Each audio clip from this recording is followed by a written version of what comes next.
desde Abriendo la Cancha y otros colectivos en los que formo parte, como la Coordinadora Sin Fronteras de Fútbol Feminista y Futboleras Organizadas de Córdoba.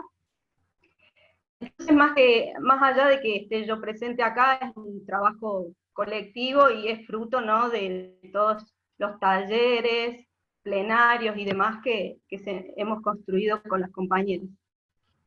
Bueno, el derecho al juego. Primero vamos a hablar sobre lo que es el juego, ¿no? En relación a esto, hay un filósofo holandés, Huizinga, que establece algunos parámetros generales de juego para ir llegando, ¿no?, a lo que sería el concepto de juego, que puede ser muy amplio. Se trata, ¿no?, de una actividad libre, dice él, que es de acción voluntaria. Esto implica que la persona que juega entra a jugar cuando quiere, se va cuando quiere, implica un ejercicio de la libertad. Esto es una característica esencial, dice él.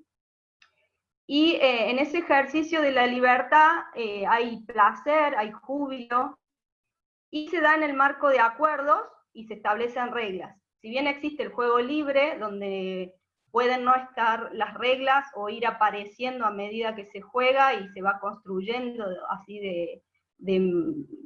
el juego a través de los acuerdos, en relación a lo que es el fútbol, es un deporte y como tal es reglado, ¿no? El juego como derecho, hace un tiempo escuché a Mónica Santino, referente de la Villa 31, fundadora de la Nuestra Fútbol Feminista y, bueno, militante por los derechos de las mujeres y las disidencias. Ella manifiesta que el juego es un derecho humano, ¿no? Y cuando dijo eso, yo me puse a pensar y digo, bueno, que si bien a lo mejor no está explícitamente en la Constitución que diga el juego es un derecho humano, de manera implícita, si tenemos en cuenta que el juego es salud, que es un factor educativo, que es parte de la cultura, que se ejerce con libertad, donde hay una libertad de expresión, ¿no? Se juega con el cuerpo, hay una actividad corporal y aporta al desarrollo humano. El juego es un derecho humano, ¿no? Ahí el fútbol como deporte es un derecho humano. Hay un reconocimiento constitucional de manera expresa en relación al juego como derecho en la Convención de los Derechos del Niño. Y en relación a las mujeres, en la Convención sobre la Eliminación de todas las formas de discriminación contra la mujer, bueno, en su artículo 13 establece que el Estado debe ser garante y además debe propender a todo lo necesario para poder eliminar las formas de discriminación contra la mujer, y establece como uno de esos lugares en los que se pueden ejercer discriminación y en donde el Estado debe estar presente para erradicar esa discriminación es en las actividades recreativas, en el deporte y actividades culturales. Bueno, pensando un poco en esto del juego, tenemos en cuenta que los niños, las niñas, las niñas van formando su realidad a través del juego, y de alguna manera también se va estableciendo, ¿no?, el mundo. Ellos van conociendo el mundo a través del juego, pero a su vez también van creando el mundo en donde van a vivir y demás. Y en esto, acá el juego marca, ¿no?, una cuestión de roles, en donde históricamente la niña jugaba en lugares más reducidos, en espacios más reducidos, juegos más pasivos, por ejemplo la rayuela, bueno, la soga. Pero si vemos, hay una discontinuidad en el tiempo en que se juega, hay mayor espera, menos participantes en el juego, espacios más reducidos. En los colegios, generalmente el patio, por lo menos en mi generación, era ocupado por los varones y nosotras medio como a un costado. a veces hasta adentro, porque el espacio al aire libre, ¿no? Era el patio. Bueno, todas estas cosas en relación al juego fueron marcando los roles, van marcando la vida de quienes juegan, un poco la cuestión de los roles en la sociedad. ¿Por qué cuento esto? Porque en relación al fútbol, ¿por qué se nos ha negado y se nos sigue negando en jugarlo? Tiene que ver con todo esto, ¿no?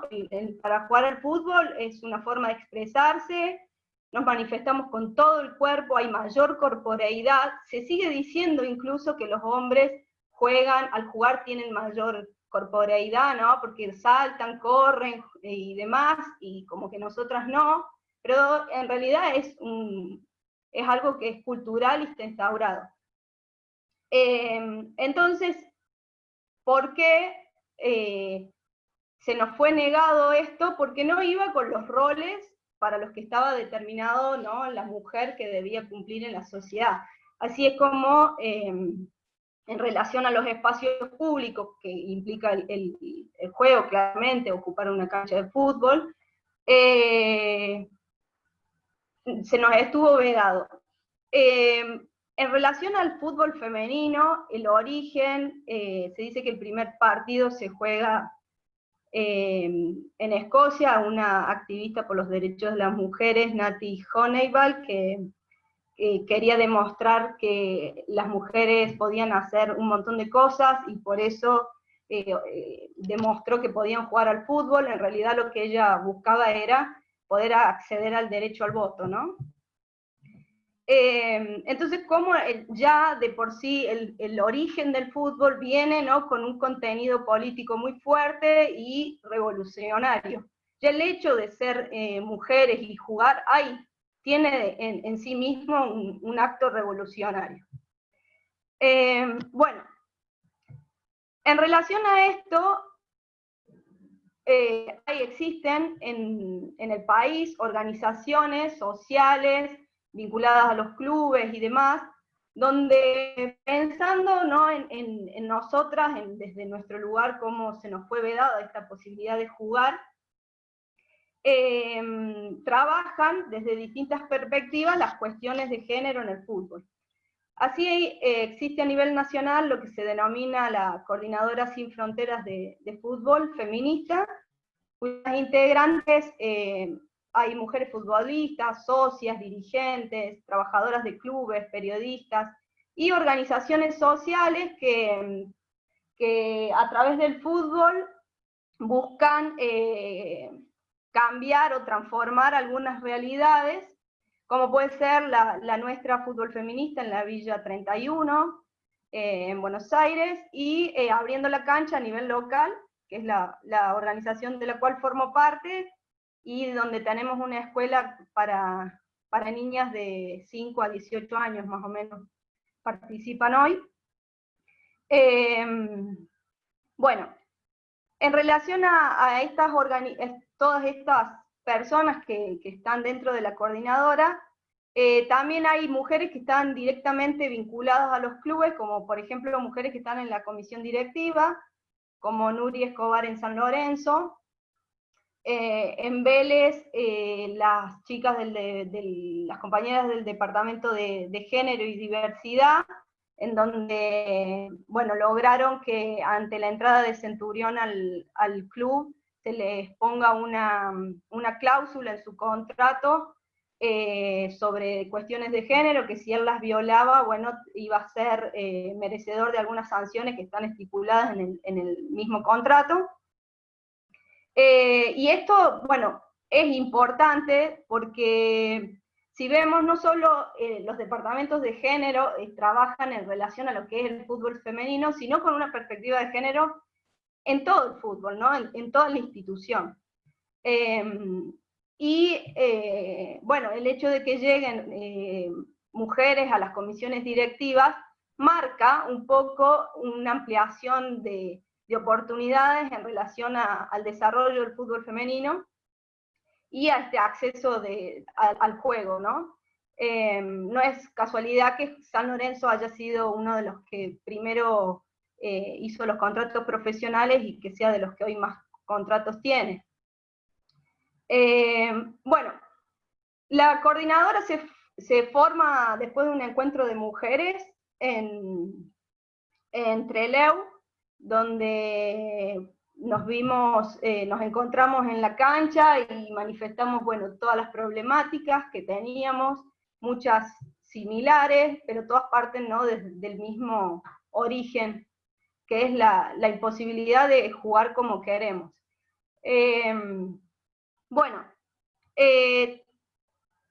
a partir de que nace la coordinadora, antes ya la nuestra hizo un festival de fútbol femenino y derechos de las mujeres allá en Buenos Aires en el año 2016, donde participaron también jugadoras y disidencias de Colombia, de Estados Unidos, Brasil, Alemania.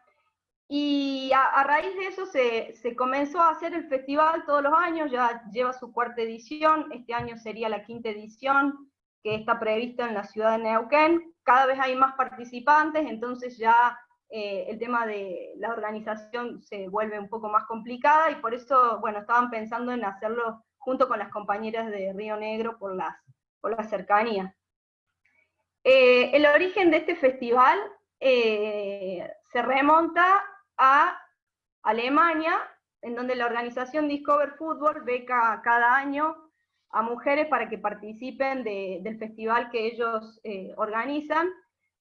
Lo que hace Discover Football es becar a mujeres que realizan acciones transformadoras dentro de sus comunidades, que trabajan en relación a los derechos de las mujeres y disidencias, y bueno, están muy presentes en los países de África con algunas actividades.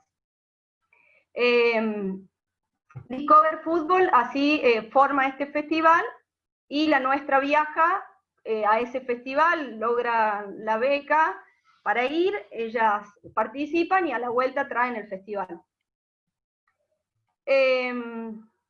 Bueno, en Córdoba, a nivel local, existe un frente que se llama Futboleras Organizadas de Córdoba, donde están presentes algunos clubes, jugadoras, profes, directoras técnicas, y también este frente forma parte de la coordinadora. Bueno, todas estas organizaciones las muestro un poco para entender, a ver, de dónde parten o por qué existen tantas en relación a la militancia con el fútbol, ¿no? Y con este juego que nos gusta, que nos apasiona. Entonces, esto tiene que ver con la existencia de la desigualdad, la discriminación y las violencias que vivenciamos las mujeres en nuestra relación con el fútbol.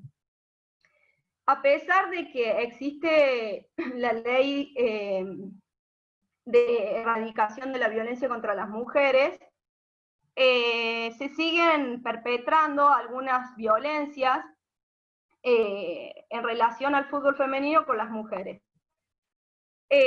Acá muchas veces se piensa que la violencia es solamente física, ¿no? Pero la ley marca otros tipos de violencia que se pueden llevar a cabo, como la económica, la simbólica, la psicológica.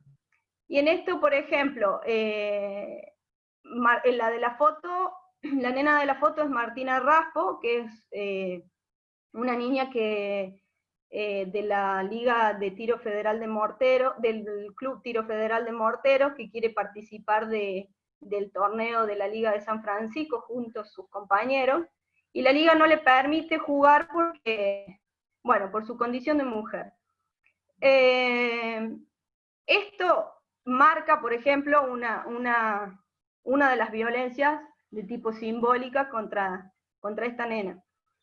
En relación a esto, si bien hoy existen escuelas de fútbol femenino, no existen competencias. Martina lo que dice es que quiere jugar por los puntos, junto a sus compañeros. Entonces ahí ya vemos que hay una marcada desigualdad en relación con el desarrollo del fútbol en relación a las mujeres y los varones, y las posibilidades de desarrollarse, ¿no?, como deportistas.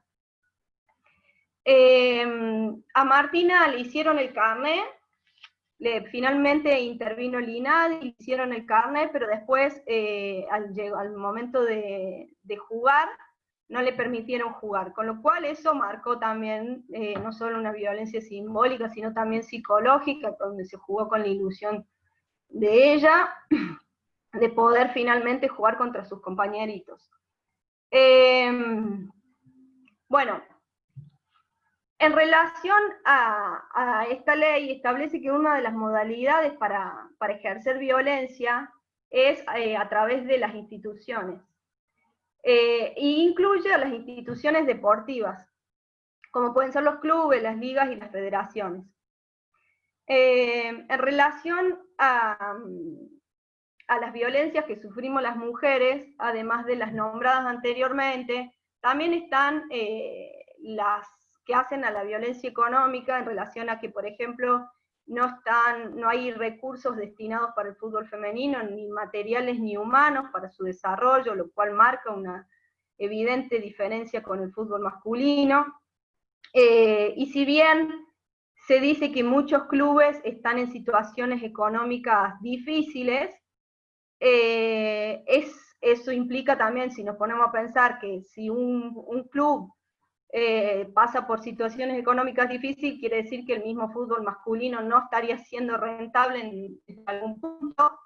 Y entonces, al no haber dinero, lo primero que hacen es intentar recortar los recursos en el fútbol femenino, o no otorgándole cancha, vestimenta, o por la razón que sea, y bueno, de alguna forma sí se la excluye a la mujer de ese espacio para expresarse, en ese espacio público, desalienta su participación. Habíamos dicho que el juego es libre, que se juega cuando es voluntario, se juega cuando uno decide que quiere jugar y cuando se va del juego, ¿no? Sin embargo, estas actuaciones por parte de las dirigencias hacen de que no solo se afecte el derecho al juego y al deporte, sino que va en contra del mismo juego, ¿no? En sí, si decimos que es libre, que, bueno, que es voluntario, que es una forma de expresión, que es reglado, digo, si es reglado y hay reglas, algunas de estas reglas son, por ejemplo, todas estas legislaciones que existen en relación a las mujeres, también están las normas en relación a las disidencias, ¿no? Y no se cumplen, digamos, son normativas que evidentemente no se cumplen. En esta inclusión, sí. Hay una pregunta ahí, Emile. Pregunta, Sí. ¿en qué quedó el caso de Martina? Si sabes si hubo seguimiento. ¿Qué pasó El caso, con ese? no, está el INADI, sucedió que el día del partido el INADI se hizo presente, vio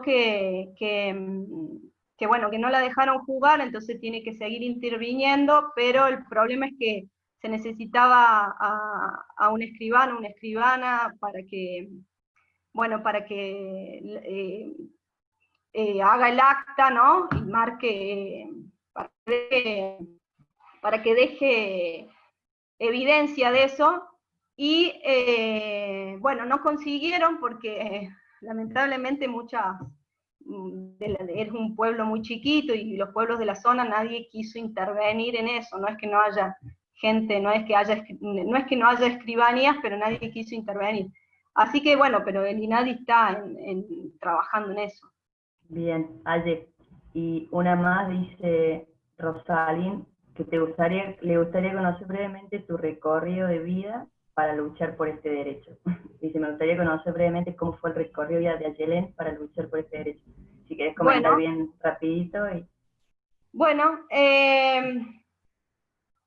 yo empecé a jugar como toda niña en el barrio, con los chicos del barrio en la plaza, y luego jugaba al tenis mucho, digamos, me dedicaba mucho, jugaba campeonatos nacionales y demás, estaba rankeada, y un hombre ahí me dijo que, bueno, que íbamos a jugar campeonatos de barrio, y yo chocha, y le dije a mi mamá, y me dijo, no, o el tenis o el fútbol, porque ya hacía muchas cosas, y bueno, me quedé con el tenis porque era otro marco institucional, ¿no? Capaz que si en el fútbol hubiese existido otro marco institucional para mí, hubiese seguido jugando al fútbol.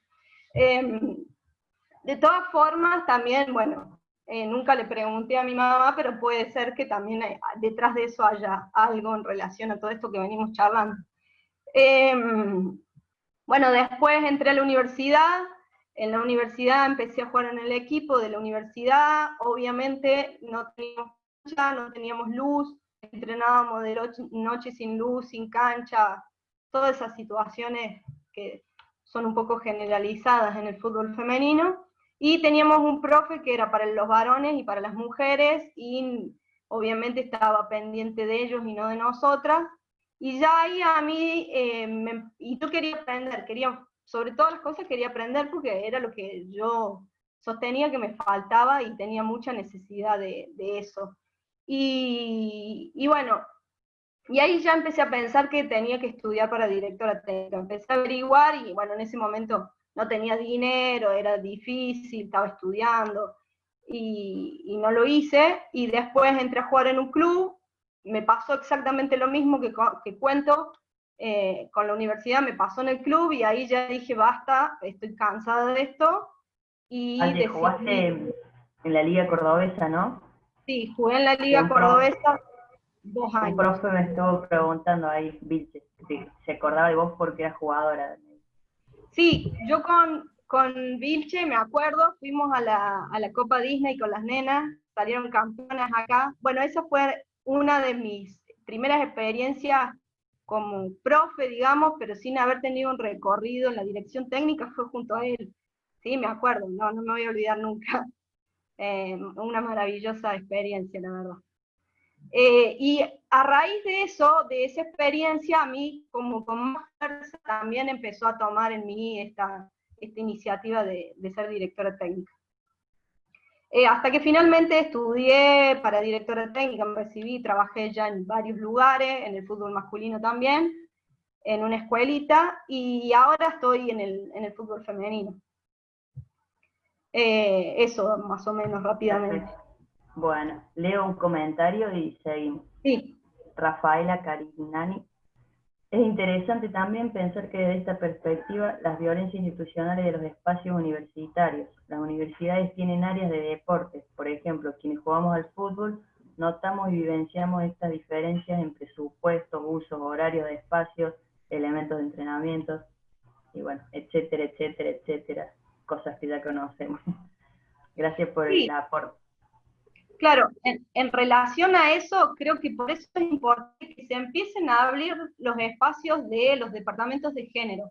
Digamos, justo, bueno, es un poco lo que sigue, no existen protocolos de actuación en caso de violencia en los clubes ni en las ligas. O sea, hoy sí ya empiezan a aparecer en Buenos Aires, acá lo tiene Belgrano, pero todavía falta un largo recorrido al respecto. La Liga Cordobesa no lo tiene, digo, y es el ente que regula el campeonato, y sin embargo no lo tiene, y son a través de los protocolos es donde se establece la creación de un departamento de género, ¿no? Y donde ahí se puedan tratar todas estas cuestiones. Digo, el departamento de género de Vélez Arfiel, haber logrado esa cláusula en relación a la entrada de Centurión al club, cuando ya sabemos que es una persona con antecedentes en relación a las violencias, es un hecho sumamente importante y un avance. Pero bueno, falta, sí, mucho camino por recorrer. Bueno, en relación a la esfera de lo público, ¿no? De cómo nos van corriendo de esos lugares, me remonto, por ejemplo, a lo que sucedió en Inglaterra con este equipo que fue de Nati Honeyball, que fue la que decidió armar el primer partido. Las Lady... no me sale el nombre. Bueno, ese equipo, British, las Lady British, no me sale, bueno, en fin, ellas jugaron durante un tiempo hasta que la Federación Inglesa decidió que, bueno, como no quería que las mujeres jueguen, no estaban dentro del marco de la federación, ¿no? Era una cosa aparte. Pero como no querían que las mujeres jueguen, lo que hicieron fue prohibirles a los clubes, a las canchas que existían, que les presten las canchas a estas mujeres para que se desempeñen en el juego, ¿no? Estamos hablando de 1890 y pico hasta 1980, más o menos. Nos situemos en el tiempo y veamos cómo siguen sucediendo estas cuestiones, no, perdón, no 1980, sino 1880. Cómo siguen sucediendo estas cuestiones de corrernos, ¿no? de la esfera de lo público, del placer que significa jugar, de poder expresarnos con el cuerpo, de poder desarrollarnos. Nada ajeno a lo que sucede hoy. En relación a esto, bueno, de la expulsión en la esfera de lo público, les cuento una experiencia que hemos tenido nosotras en Abriendo la Cancha, que la nuestra cuenta una situación similar, las chicas de la nuestra cuentan una situación similar, que es que cuando nosotras llegamos al espacio, jugábamos en la cancha del barrio con las niñas y siempre en todas las clases venían un grupo de chicos, se metían, molestaban, lo hacían de manera violenta. Entonces, ¿cómo nos van corriendo, digo, desde niños, sin intención, ¿no? Pero es lo que ya tienen aprendido, de esos lugares y cómo nosotras vamos internalizando eso, naturalizándolo y nos vamos corriendo, ¿no? Lo digo porque se dice que en relación a lo económico de los clubes, hay muchos clubes que no tienen dinero, entonces no pueden aportar al femenino también. Bueno, es una forma de exclusión también, ¿sí? Y sucede justo también en estos barrios y con más fuerza de clubes donde la función social del club debe ser mucho más fuerte, ¿no? Tiene que estar presente con más fuerza, si se quiere, ¿no? Por todas las carencias que viven. Y cómo en esa pobreza la mujer cae con más dificultades todavía. Bueno, como les decía, no hay muchas políticas de fomento en relación al fútbol femenino, porque no es solo lo económico, también hay cuestiones de políticas de fomento en donde por ahí no es solo lo necesario el dinero, se pueden también hacer otras cosas y sin embargo no hay una voluntad política por parte de las dirigencias de hacerlo. La ley del deporte establece un mínimo del 20% en conjunto de mujeres y personas jóvenes entre 18 y 29 años de edad para ocupar los cargos directivos. Este es el mínimo, después los estatutos de cada club pueden ampliarlo. Desde la coordinadora, en el mes de mayo se hizo un relevo de las mujeres que estaban ocupando cargos directivos en los clubes, y en relación a la primera A y la B nacional hay solo el 6,1%.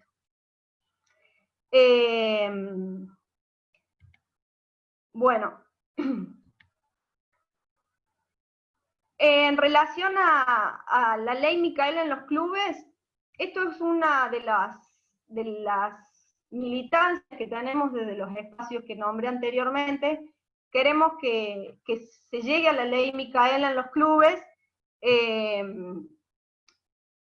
La ley Micaela ha sido establecida para que se formen en género y violencias de género la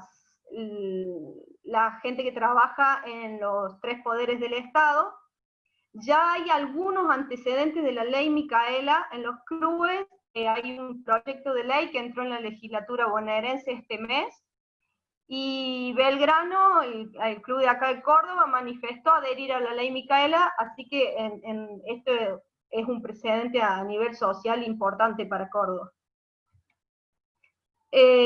Nosotras sostenemos que es necesaria la formación en perspectivas de género hacia adentro de las ligas y los clubes. Requerimos que dirigentes y trabajadores puedan comenzar a pensar en el fútbol femenino atendiendo sus propias particularidades y necesidades. ¿Por qué decimos esto? Porque, por ejemplo, hoy en la Liga Cordobesa se estableció que va a haber un límite de edad para las jugadoras, y entonces muchas de ellas se quedarían sin poder continuar con la práctica deportiva.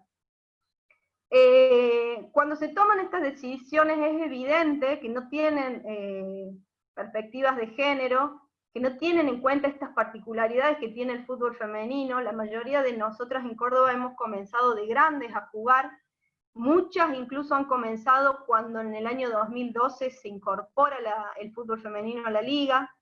Entonces la trayectoria que tenemos recorrida en el fútbol es corta, es el único espacio que hay para hacer fútbol 11, bueno, esto genera que muchas compañeras se queden afuera, sin un lugar o un espacio donde seguir desarrollándose.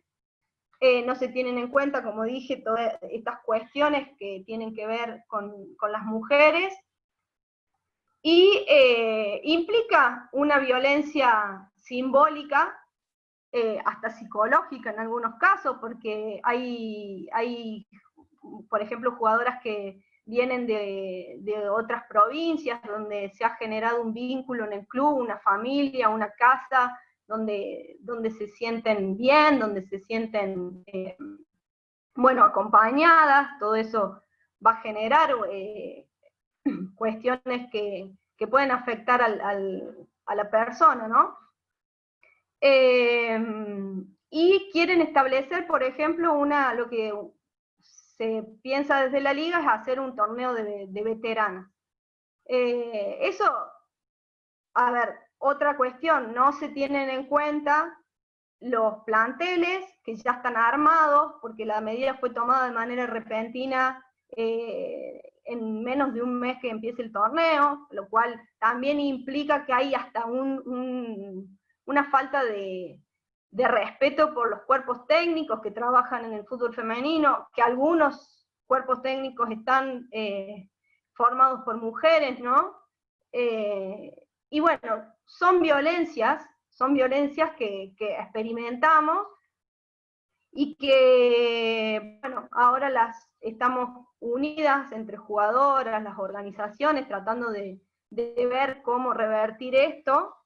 Y en esto quiero aclarar que por ahí las organizaciones en las que yo milito, si bien son feministas, empiezan a aparecer personas que se acercan y que a lo mejor no comparten las luchas de las mujeres por fuera de lo que es el fútbol, pero que entienden que hay una desigualdad, que hay discriminación, y que no saben qué hacer, cómo abordar esto. Y bueno, y ahí es cuando empezamos a actuar de manera colectiva, ¿no? Viendo cómo sortear estas dificultades.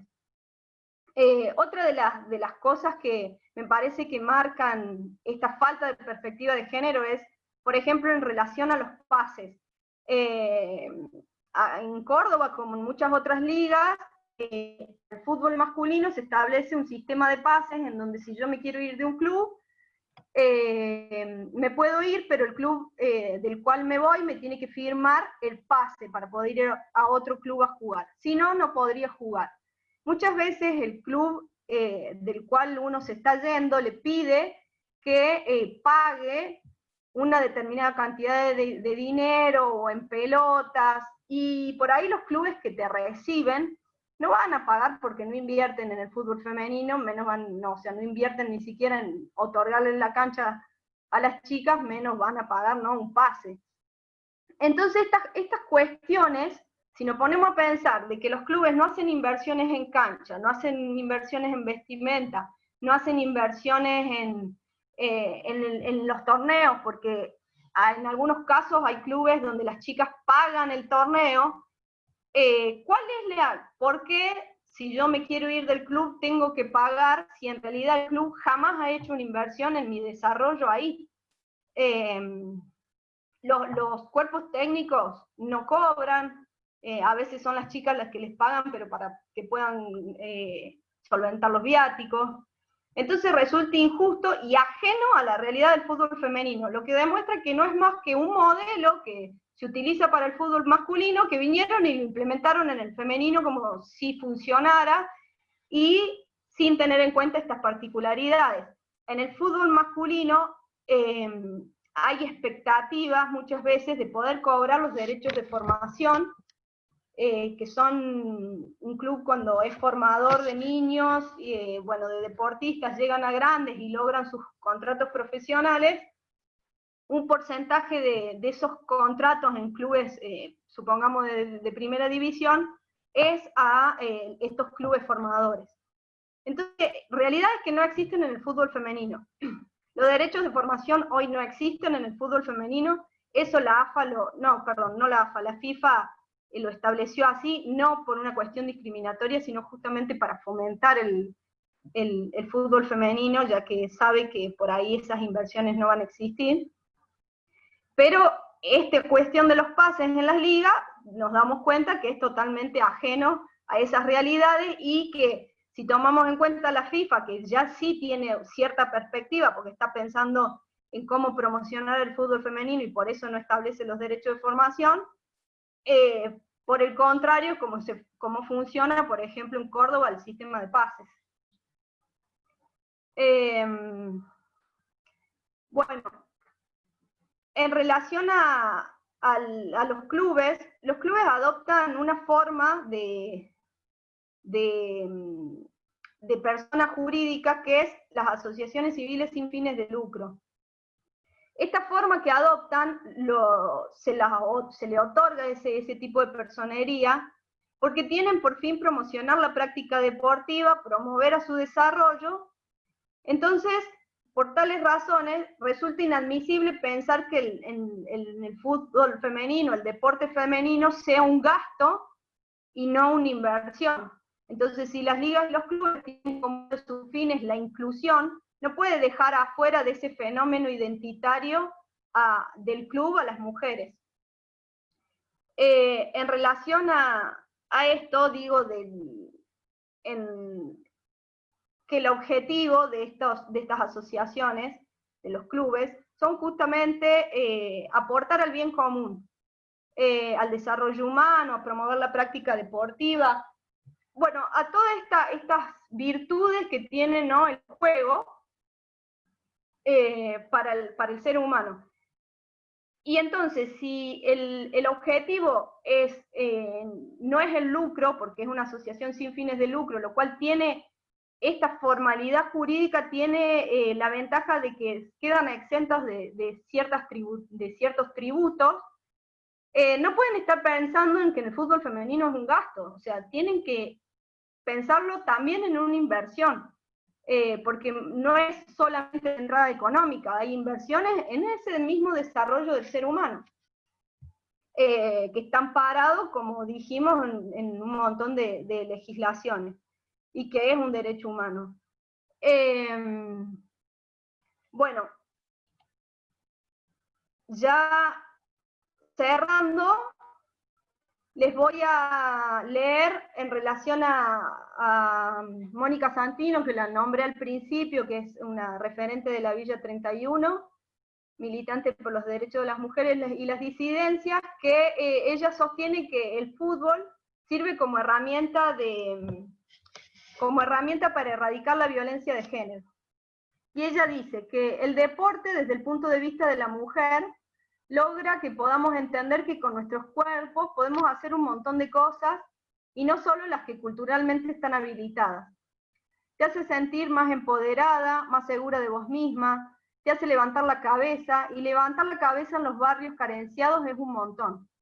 Significa que tenés una vida digna y que podés mirarla también con otro cristal.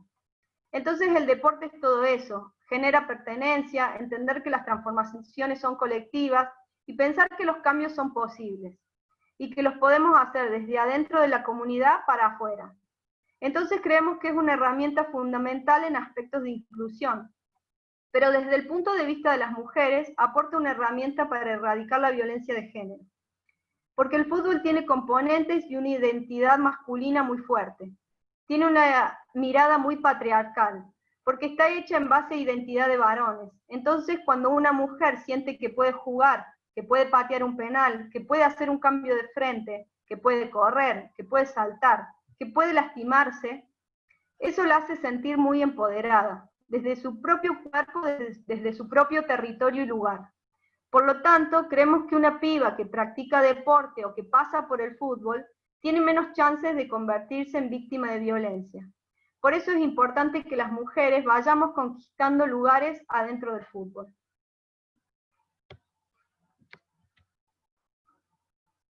Bueno, ¿estamos? Es fuerte esa frase de Moni, tan reales, ¿no?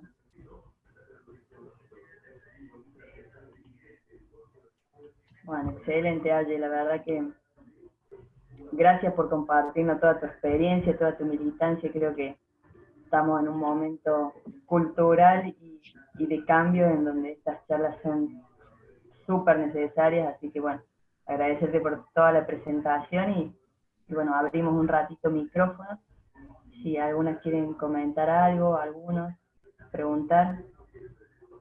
Habían algunas preguntas, antes, ¿te acordás que te pasé? Ah, sí. Ahí hay alguien que quiere preguntar. Bueno.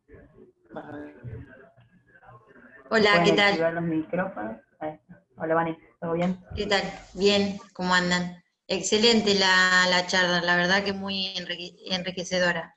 No, yo quería contar anécdotas, que también cosas que hemos vivido nosotras a través del fútbol. Nosotros somos del Club Luján y estamos en la categoría B en AFA. Somos de la provincia de Buenos Aires. Y nosotros, el Club Luján empezó con el proyecto en el 2014. Ya desde el vamos, cuando presenta el proyecto, el club no tenía un baño para las chicas. Era una litrina sin puerta y sin luz. Y no se podía tirar la cadena. Así arrancó el fútbol femenino en nuestra experiencia. Y así a través de los años fuimos pasando por un montón de cosas, hasta el punto que ellos nos decían que no había plata, como vos decís, que hicieron todo lo posible para excluirnos, para que nosotros bajáramos los brazos, hasta el punto que mientras la primera de varones jugaba en la liga, nosotras teníamos que ir a atender la cantina para vender unos patis, unos choripanes y unas gaseosas, para juntar plata, porque decían que era la única manera que nosotras podíamos juntar plata para solventar los gastos de fútbol femenino. Así que por ahí a muchas les pasó, por ahí en otros clubes por ahí no están así, pero bueno, nosotros venimos en una lucha constante hasta el día de hoy, vamos avanzando, pero bueno, yo creo que con el tema de lo que pasó el año pasado con la profesionalización, que también hay que tomarlo entre comillas, porque a las chicas las obligan a hacer contratos por lo mínimo, que tendría que ser mucho más, y la verdad que quedan como muy enganchadas, pero bueno, ya, eso por ahí ya ustedes lo tendrán más al tanto todo eso. Pero bueno, creo que va a ser una lucha constante y no creo que haya alguna que le haya pasado de otra manera. Hay clubes que han cerrado, como fue Hebraica. Nosotros tenemos experiencia acá en AFA, que los clubes se dan de baja porque Real Pilar jugó 3 finales para el ascenso, se tuvieron que dar de baja el club, o sea, indignada estamos la mayoría que estamos en la lucha con todo esto, así que bueno, es como decís vos, también es un proceso y hay que estar todo el tiempo como enfrentando un montón de situaciones que uno en realidad no tiene ganas de vivir.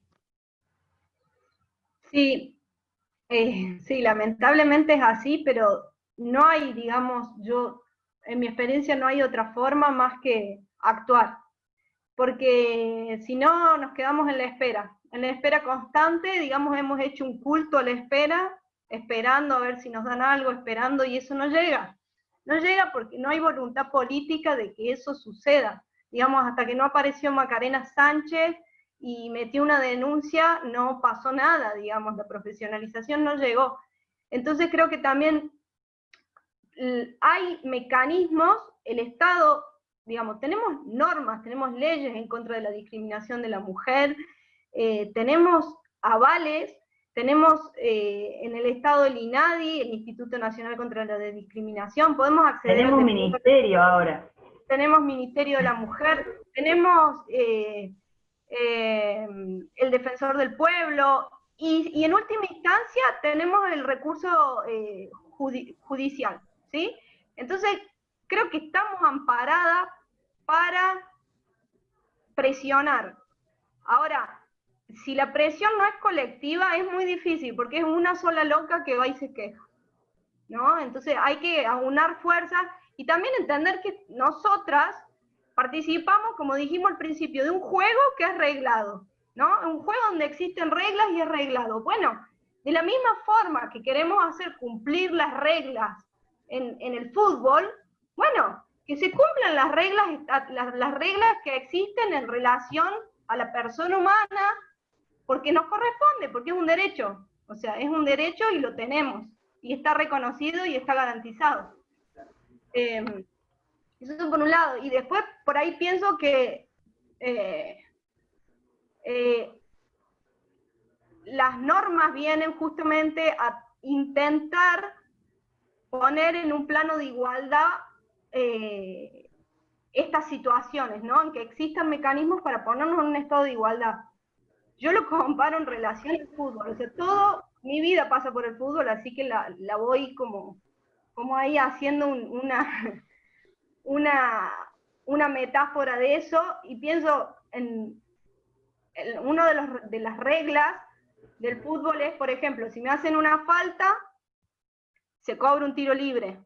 De ese tiro libre, si yo, en vez de patear al arco contrario, pateo a mi propio arco y me hago un gol, no puede surgir de eso un gol en contra de mi equipo, porque en realidad hubo un hecho injusto en su momento, que fue que me cometieron una falta. De ahí no puede surgir que salga un gol en contra, ¿no? Si pateo directamente a mi arco. Se cobra un córner. ¿Sí o no, Dani? No sé, vos estás... Sí, más... perfecta esa regla, muy bien. Por ejemplo, bueno, pateas y nuevas te lleva el reglas. viento, ingresa en tu meta, no valdría, por todo lo que claro. vos decís. Bueno, hagamos esta analogía. ¿Qué hace la norma? Trata de ponerte en un estado de igualdad y de suplir aquella cosa que es injusta. Me hicieron una falta. Entonces, de esa falta no me puede surgir otra injusticia más y hacerme un gol. Digo, salgo siempre en desventaja, ¿no? Bueno, más o menos las normas a nivel país, de la nación y demás, la Constitución, funcionan más o menos de esa forma. O sea, es tratar de restablecer el orden que fue alterado. Bien. ¿Alguien más quiere aportar algo? Y desde mi caso puedo aportar desde el lado de la Peña, que bueno, tuvimos el gusto de poder trabajar con Aye, de contar con Aye en ese año. Primero, bueno, felicitarte por la ponencia, te vas para arriba y cada día un poco más, y lo que te está pasando lo tenés más que merecido, porque la venís remando muchísimo y desde hace años, así que bueno, quería felicitarte con respecto a eso. Y la realidad de Peñarol, a nosotras con Argentino Peñarol acá en Córdoba nos pasó que bueno, que entrenábamos, ayer lo viví bien, en un descampado, en un barrio muy humilde, en donde si llovía, bueno, tenía mucha posibilidad de que el auto se te quede en el medio del camino, en donde no había baños, en donde un día te topabas con un caballo adentro de la cancha, otro día teníamos un lavarropa, de esos que tiran así en el baldío, otro día tenían los yuyos quemados, que tenía al costado, porque no es que tenía pasto, era tierra, vidrio, piedras, alambres, Y bueno, y esa era más o menos como la parte linda de la cancha. Y después, bueno, tenías el caballo atrás del arco, por ende no podía patear al arco porque le pegabas al caballo. Esa era una de las realidades. Después de eso, con mucho trabajo, era un trabajo muy social el que hacíamos en ese año, en el 2017, pudimos armar un poco el plantel, cobrar una cuota mínima, porque también había que comprar materiales, que el club nos daba 5 pelotas para todo el año, entonces bueno, había que armarse de a poco. Al otro año dijimos, bueno, queremos llegar a más chicas, ¿qué podemos hacer? Sabíamos que no podíamos estar en ese lugar porque no íbamos a traer muchas jugadoras, más de las que ya teníamos. Buscamos un lugar un poco más céntrico, un poco más accesible, pero ¿qué pasaba? Teníamos que pagar un alquiler de esa cancha. El club no nos iba a pagar ese alquiler. ¿Qué tuvimos que hacer? Salir a buscar un sponsor. No encontramos uno, encontramos 3 sponsors. Pudimos pagar la cancha. Pasamos de tener cerca de 20 jugadoras, pasamos a tener 30 jugadoras. La cuota sí la tuvimos que aumentar porque también los profes vivíamos de esas cuotas. Teníamos entrenadora de arqueras, ayudante de campo, DT, y se sumó una kine. Ah, y prensa. También teníamos prensa. Todo a pulmón, obviamente. El club como que teníamos el apoyo porque siempre nos da el ok. Bueno, chicas, como somos mucho de la autogestión, como creo que somos la mayoría de nosotras y de las que estamos acá, bueno, ¿y qué más podemos hacer? Y este año 2020, llegamos a tener 70 jugadoras. Armamos entre nosotras, por motus propia, escuelita a partir de los 4 años, que ya la dividimos en preinfantil e infantil, juveniles, recreativo y primera. Y esa primera, con la posibilidad de dividirlo en primera y reserva, tratando de que no tenga límite de edad. Pero todo esto a partir de la autogestión y de la voluntad de que crezca.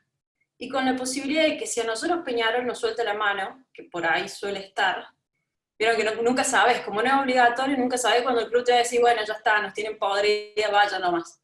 Con la posibilidad de ir con este proyecto de la mano a cualquier otra institución que nos quiera recibir. Porque es un proyecto prácticamente generado por nosotras, para nosotras. Y como que quería comentarle de esto, de que depende netamente de la gente que tiene voluntad y que tiene ganas de generar esta historia. Porque si dejamos y seguimos esperando que la historia la escriba otro por nosotros, va a seguir quedando y nos va a seguir pasando por al lado. Entonces tenemos que agarrarla nosotras y empezar a escribirla. Porque se puede. Las chicas están. Hay muchas ganas, hay mucha energía. También la tenemos a Dani. Bueno, Vilche, lo acabo de ver a Víctor. Víctor es otro creyente del fútbol femenino que rema en contra de la liga, que rema en contra del que sea, que no le importa nada. Y está bueno porque también los necesitamos a ellos. Si no los tenemos a ellos, nosotros nos quedamos solas. Y bueno, y ahora resulta que no estamos tan solas. Esta cuarentena nos ayudó a darnos cuenta de que de repente somos una banda, que somos un Creo que lo que dijo Ale también es clave, la organización, ¿sí? Sí. Ya no ir más sola y prenderse fuego sola, como quizás otras veces pasaba, sino generar estrategias. Estas organizaciones de la coordinadora me parece excelente. Estás en comunicación con todo lo que pasa en el país, así que creo que va por ahí. Sí, Bueno. Y bueno, y darle fuerza, chicas, darle fuerza también a, bueno, Víctor, digo chicas y Víctor, porque es el que está, y hay un Sebastián, que, bueno, no sé quién es, pero darle fuerza, porque se puede, estamos arrancando, nos está tocando la parte difícil, pero no importa, porque depende de nosotras que después se haga fácil. Y bueno, nada más, por ahí me emociona un poco porque son cosas que, como siempre digo, me atraviesan desde lo más profundo. Y hay que contagiarse esas ganas, hay que contagiarse esas pilas, porque se puede, no hay que bajar los brazos, chicas. Bien, gracias, Coti.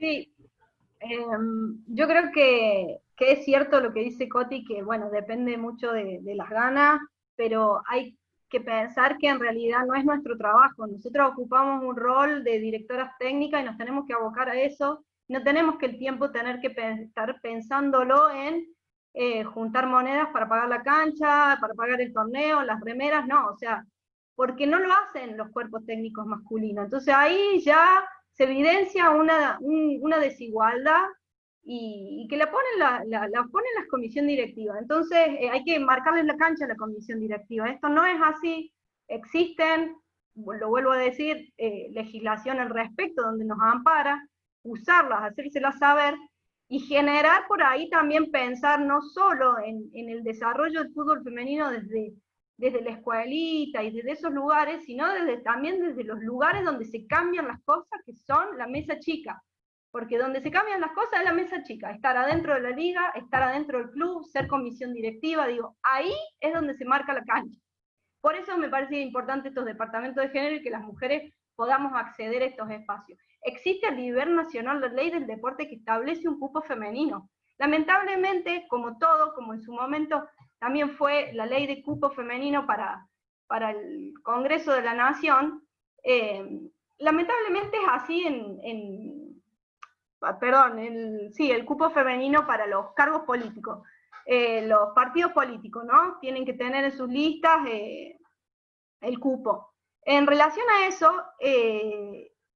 se establecen estos mecanismos justamente porque hay una exclusión que es notoria y que no depende solo de que si nosotras tenemos las capacidades o no, hay una cuestión que es netamente de condición de género, o sea, no hay otra. Sí, coincido. Sí, pensándolo así, sí, también, porque no creo que al profe lo hagan ir a buscar una cancha, lo hagan ir a buscar el sponsor. A ver, anda, profe, anda a buscar el mejor precio para la camiseta para que se puedan hacer ustedes con el plantel.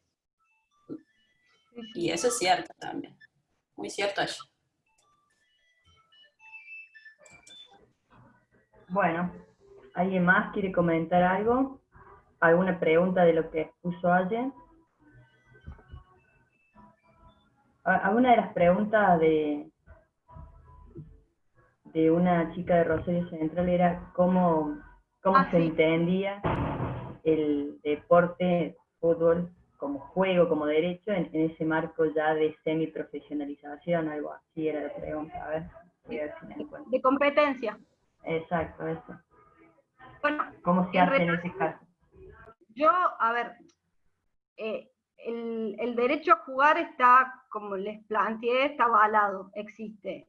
Ahora, está reconocido y tiene que estar garantizado. Después existen los mecanismos de cómo nosotros en la construcción del fútbol, ya sea de torneos o de escuelitas y demás, garantizamos eso. Depende un poco también del formador, ¿no? De la persona que está a cargo. Por ejemplo, en relación a las infancias, tiene que estar primero eso. O sea, no podemos estar pensando en si ganamos o perdemos. Creo que los chicos tienen que jugar, los chicos, las niñas, los niños, tienen que jugar. Y en eso, por ejemplo, la Liga Italiana establece, creo que acá también pasa lo mismo. La Liga Italiana establece que sí o sí tienen que jugar un tiempo al menos. ¿Sí? Y entonces el árbitro, cuando entran a la cancha, va anotando qué chicos jugaron, y en el segundo tiempo, si hubo un chico que no jugó, debe jugar un tiempo completo, ¿sí? Entonces ahí, bueno, hay mecanismos para ir regulando estas cuestiones. Después, y creo que ese tiene que ser el objetivo, ¿no? Garantizar ese derecho y ese desarrollo, sí. Claro, justamente esa también era una de las preguntas, el acceso al derecho al juego en relación a niñas e infancias disidentes.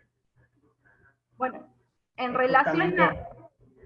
Por ahí, entenderlo como derecho y que no tenga nada que ver la disidencia o las infancias trans y demás, ¿no? Como pasa con Martina, yo creo que también en esto hay que tener, pensar en que de nuevo existen leyes que nos amparan, no solo a las mujeres, sino también a las disidencias. Hoy existe la ley de identidad de género, ¿no? Entonces, si hoy Mara Gómez no puede jugar porque AFA le dice que no, AFA tiene una reglamentación, ponga la reglamentación que quiera, es una reglamentación privada, porque es una asociación civil. Y existen normas que son superiores, como las leyes nacionales, y la Constitución. Entonces no puede ir un estatuto de AFA o un reglamento de AFA primero que una ley nacional. O sea, lo que pasa es que generalmente nos dicen que no y nos vamos y nos quedamos con esa. Ahora, si se litiga, termina en que el juez, la jueza va a tener que reconocer ese derecho. De hecho ya pasó en el sur con una mujer trans que quería jugar al hockey y no le permitía a la liga jugar en el deporte femenino y la terminaron dejando. Y por ahí también pienso que siempre sale en relación a esto el tema del biologicismo, en relación a la fuerza, a las diferencias, ¿no?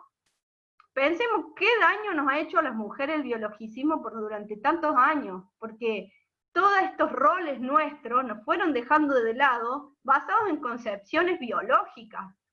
El fútbol, cuando se prohíbe en Inglaterra, se prohíbe porque tenían miedo de que por el cuerpo de la mujer no pueda después cumplir los roles de la maternidad. O sea, fíjense cómo siempre caemos en la misma. Bueno, siempre... con todo esto de Mara, se está empezando a preguntar, a investigar, bueno, entonces ¿qué hacemos?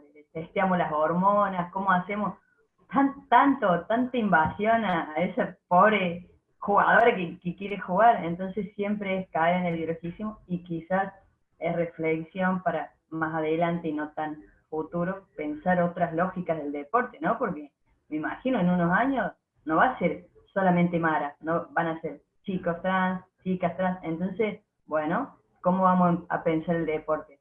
¿Solamente desde hormonas? ¿Solamente desde...?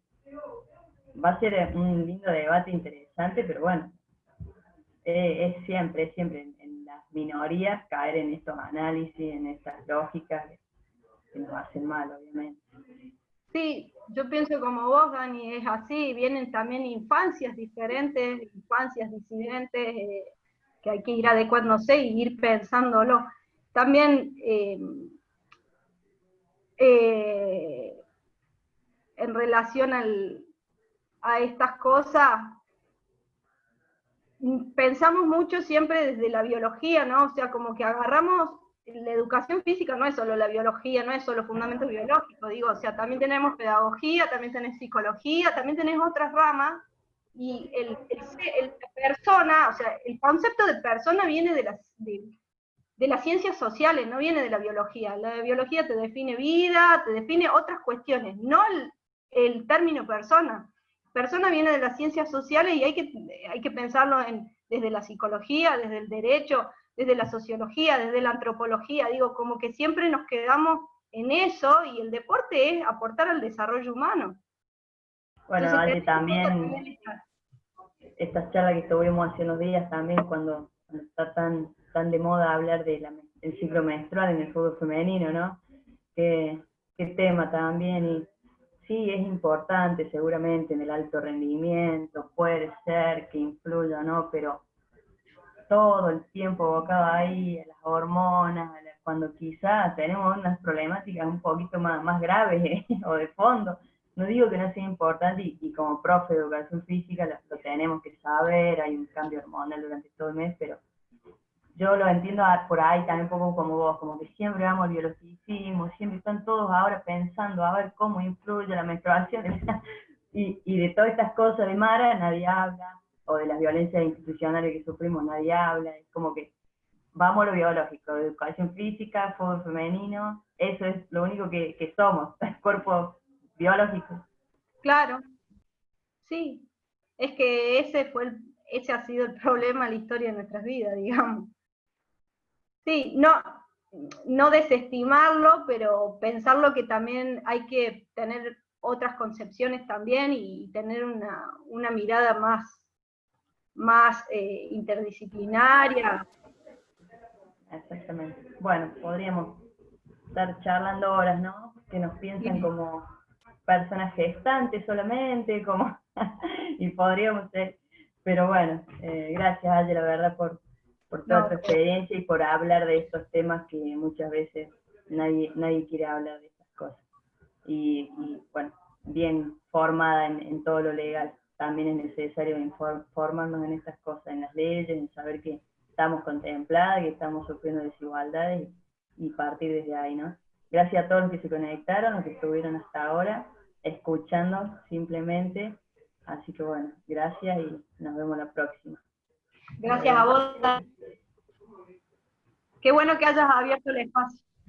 No, está bien, vale. Gracias ahí a todos, veo los nombres, hay Laura, Mari, Rosalín, Dani, Nati, Pato, Ana, Nadia, gracias Coti, Vane, nos vemos chicas. Adiós. Gracias a ustedes, chicas. Gracias. Gracias Víctor, Chao, Víctor. hasta luego. Chao, muchas gracias por todo.